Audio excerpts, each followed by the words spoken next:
Hello, everybody. Good afternoon. If you're watching this in the afternoon, I'm recording this in the afternoon. So, my name is Meredith Wardell. I am one of the EMS faculty here at UCLA. I'm also the paramedic clinical coordinator and the paramedic prep coordinator.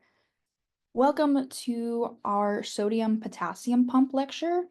This will be kind of a quick one. So, we're going to start about how the sodium potassium pump is a very important cell mechanism that helps maintain the electrochemical gradient necessary for our nerve impulses, muscle contractions, and just overall cell function in general. By actively transporting sodium out of the cell and potassium into the cell using ATP, adenosine triphosphate, this pump plays a crucial role in maintaining our homeostasis. So, today we're going to talk about how it works, why it's important, and its clinical significance in conditions like electrolyte imbalances and cardiac functions. So, like I said, it's very important. The sodium potassium pump is a vital protein found in the membranes of animal cells, and it plays a very important role in maintaining our cell function, like I mentioned. This pump actively moves sodium out of the cell and potassium into the cell, which is essential for the processes I mentioned on the last slide, nerve impulses, muscle contractions. And this pump is very important, especially in the heart and for our kidney function. The pump operates through active transport, meaning it requires energy in the form of ATP, adenosine triphosphate. For each cycle, it moves 3 sodium ions out of the cell and 2 potassium ions into the cell. This movement goes against their natural concentration gradients, which means sodium is kept at a higher concentration outside of the cell, while potassium is more concentrated inside the cell. This exchange is critical for maintaining osmotic equilibrium and membrane potential, which is what allows cells to communicate and function properly.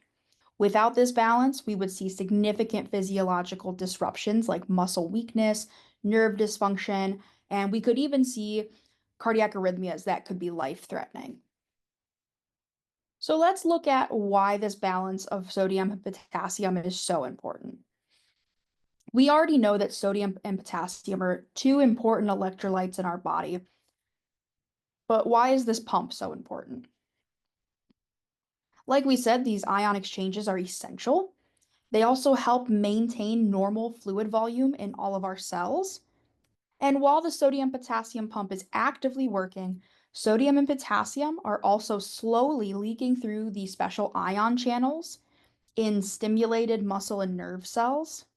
This leakage occurs naturally, but would disrupt cell function if left unchecked. And that's where our sodium potassium pump plays a crucial role. It operates as a nearly continuous process, constantly counteracting the leakage by actively transporting sodium out of the cell and potassium back in. This helps maintain the necessary concentration gradient that allows cells to function optimally. And like we said on the last slide, without this pump, we would see a lot of physiological disruption with severe consequences.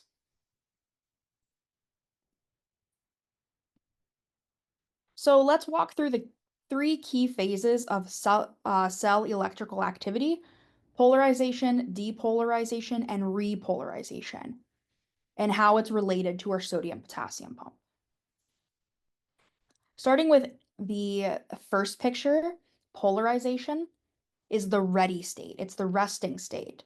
The sodium potassium pump actively transports 3 sodium ions out of the cell and 2 potassium ions in the cell. This creates a high concentration of sodium outside the cell, which keeps the inside of the cell more negative relative to the outside. This separation across the membrane is called the resting membrane potential, and it's what allows the cell to respond quickly to any stimulus. Moving to depolarization, the discharge state. When a stimulus occurs, voltage-gated sodium channels open and sodium floods into the cells. And this influx of positive ions makes the inside of the cell suddenly more positive. and the electrical signal is transmitted. This part of the process does not require the pump, but it distributes the ion balance the pump worked to create.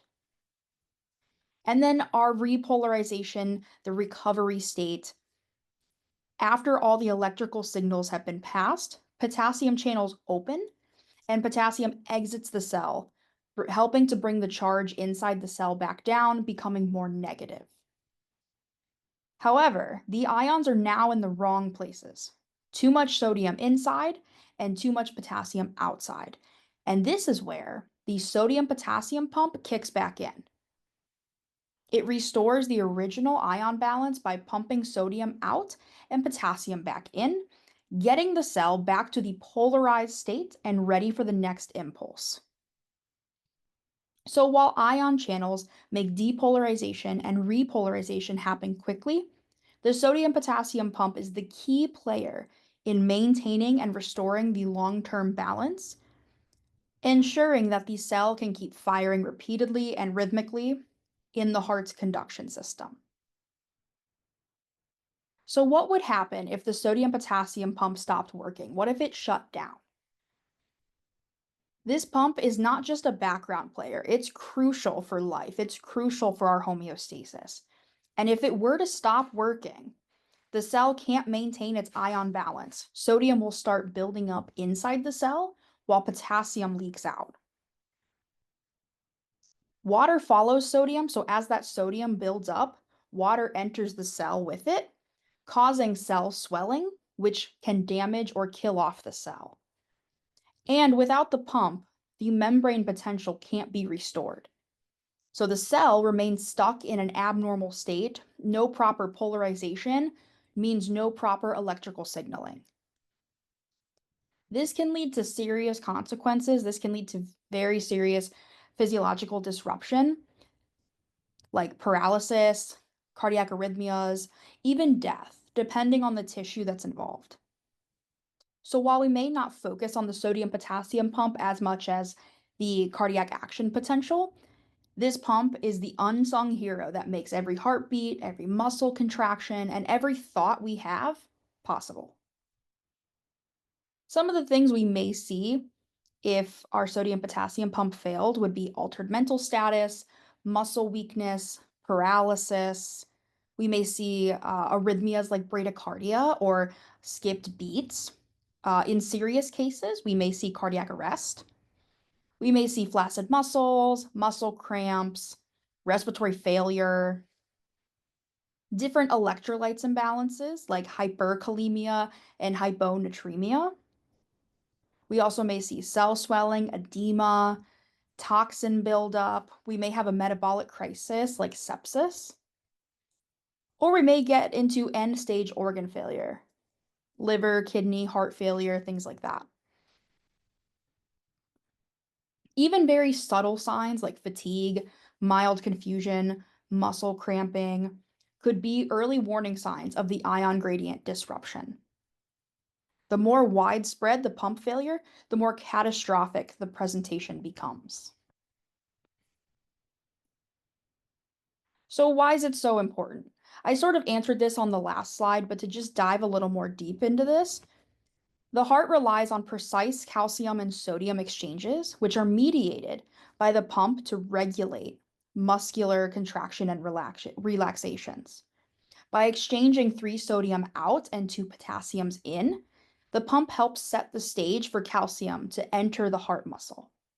After the contraction of the heart, the removal of calcium allows the heart to relax so that it is ready for the next heartbeat. Without the sodium-potassium pump, calcium regulation breaks down, and without calcium control, you lose the ability for muscle cells to contract and relax properly, which directly ties into arrhythmias we may see on our EKG monitors. Ventricular fibrillation, asystole, wide QRS complexes could all reflect ion shifts that the pump normally controls. One of the common electrolyte imbalances we see is hyperkalemia. It's too much potassium. And if you've ever seen somebody give things like calcium chloride, sodium bicarbonate, or albuterol for hyperkalemia, what they're trying to do is support or mimic the pump's job. And that's why we give things like that in hyperkalemia. The pump also helps establish the essential electrochemical gradient used by neurons to transmit signals. By maintaining that higher concentration of sodium outside the neurons and potassium inside, it ensures that nerve impulses can be transmitted efficiently across the neurons. This process is fundamental for all neurologic functions. Any disruption of this can lead to severe neurological impairments. The pump creates that electrical gradient needed for neurons to fire. And when the pump fails, whether it's due to trauma, stroke, hypoxia, why ever it fails, neurons stop firing and we see things like seizures, altered mental status, or even a coma. That's why sodium shifts in traumatic brain injuries, TBIs, or even electrical imbalances in diabetic emergencies are so critical. Without that charge difference, the brain doesn't work. The kidneys also rely on our sodium gradients for filtration and reabsorption. This is why we care about renal failure and electrolyte imbalances. Those patients can't regulate potassium, sodium, or fluid balance. A failing sodium potassium pump means fluid overload, hyperkalemia, and in the worst case scenarios, cardiac arrest. Kidneys use the pump to regulate sodium balance, crucial for filtering and excreting waste products. This active transport of sodium by the pump allows kidneys to pull water along the toxins and other solutes into the urine to then get rid of them. This mechanism is important for maintaining our chemical balance, but it's also important for maintaining our blood pressure and appropriate fluid levels. So why is this important in EMS? In EMS, this tiny molecular pump is behind EKG rhythms we interpret, medications we may give, the altered mental status calls we run on, the renal or metabolic emergencies that we treat. This pump is small but mighty, and one small interruption of it could be a detriment to our patient. This pump is essential for every EKG you're going to interpret as a paramedic. If our pump isn't working, the gradients go flat. No difference in charge means no action potential, means no heartbeat. When your patient has hyperkalemia, the pump is overwhelmed. So that peak T wave that you see on the monitor, that's the sodium potassium pump saying, I can't keep up, which is why we give calcium, sodium bicarb, and albuterol. We're trying to buy the pump some time. If your stroke or seizure patient is postictal or altered, neurons are exhausted.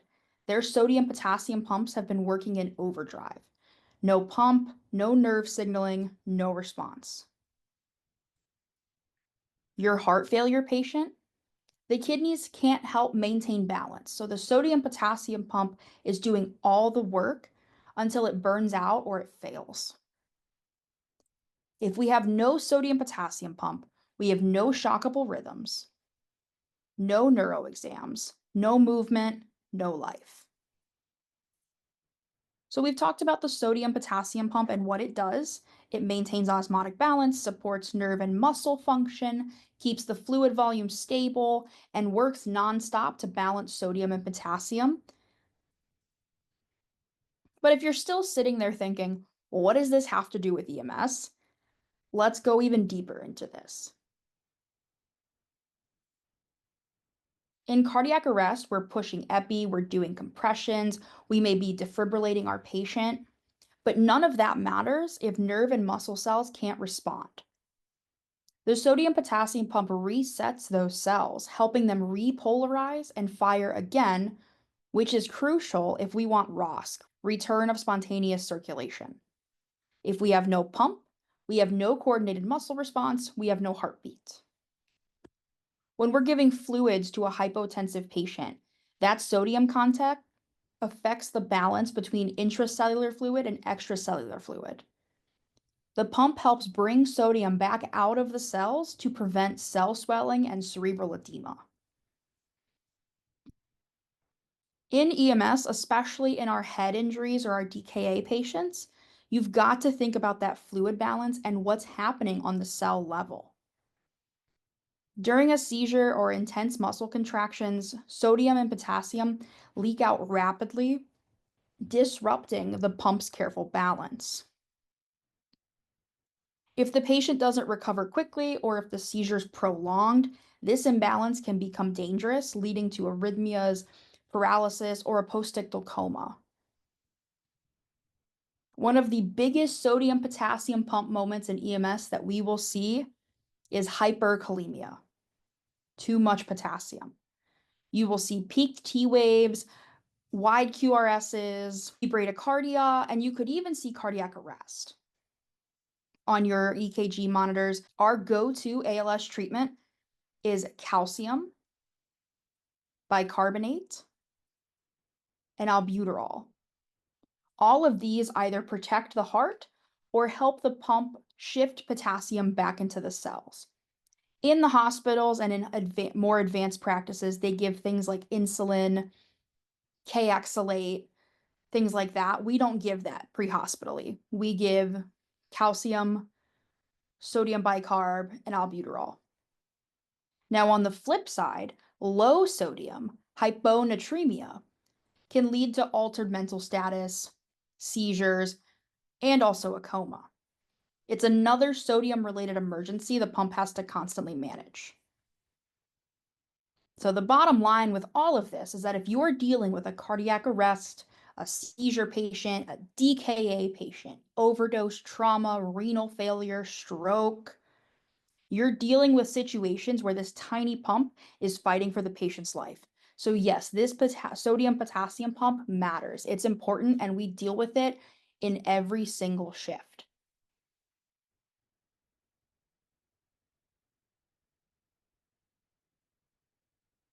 Here's a few imbalances, some of which I've already mentioned.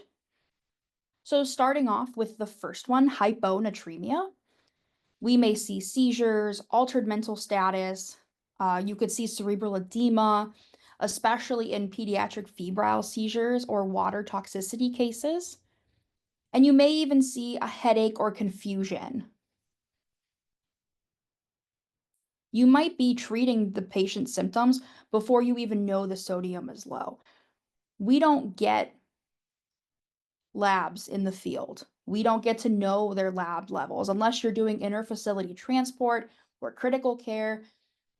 Typically, you don't know what their sodium level is, what their potassium level is. So you may be treating these symptoms before you have a confirmed lab value. On the flip side, hypernatremia, think elderly or bedridden patients, people who don't have easy access to water, people who have problems moving around, maybe they don't have 24-hour care like they should. This presents with irritability, muscle twitching, and even seizures in extreme cases.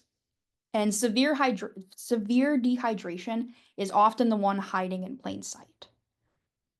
Hypokalemia, which is low potassium, shows up as fatigue, dizziness, muscle weakness, tingling, which can sound like a stroke or hypoglycemia or even just anxiety at first. But this can lead to cardiac arrest, especially in patients who are on diuretics or on dialysis. And then this last one I've already mentioned a few times, hyperkalemia, too much potassium, is one of the deadliest causes of bradycardia and cardiac arrest. You will see muscle cramps, paralysis, and then that slow, wide, bizarre EKG. This happens in renal failure, crush injuries, missed dialysis, and even sepsis. These reference numbers that you see are the LA County reference numbers that go along with each of these patient presentations. So for example, seizures, Your LA County protocol reference number is 1231. So wrapping up our discussion of the sodium potassium pump, as we've seen, this pump is absolutely essential for maintaining the electrical and fluid balance in the body. It's the driving force behind every heartbeat, every muscle contraction, every signal sent through our neurons. The pump is crucial for the repolarization phase of our cardiac cells, which allows the heart to reset and be ready for that next beat. This means that in emergency situations, the proper functioning of this pump can determine how effectively a patient's heart responds to our interventions like medications and defibrillation.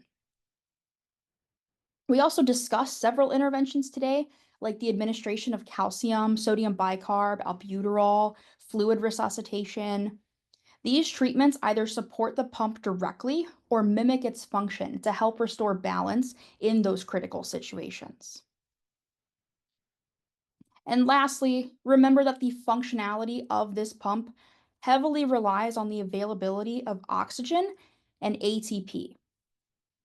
Therefore, in conditions where oxygen supply is compromised, like in hypoxia, cardiac arrest, shock, the pump's function can decline rapidly. This underscores the importance of quick, effective management in emergency settings to ensure that cell functions are maintained. So that's all I have for you on the sodium potassium pump. This was a quick one, but I hope it helped with any confusion you may have had about it. Thank you for listening and have a great rest of your day.